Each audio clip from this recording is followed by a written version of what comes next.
1. Download Nat Again's PDF. Find that in the description. 2. In Sims 4 Studio, Tools. Create empty package. Tools, Game File Cruiser.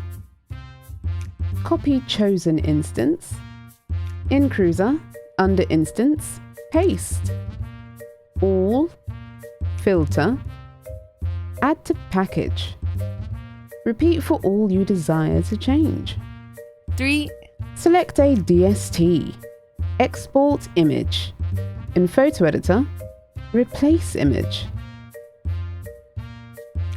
Re-import.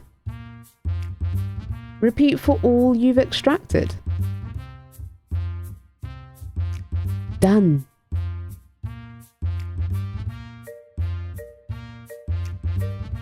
Oh, let's play. Pass me the controller. For more Pixie tips, don't forget to subscribe.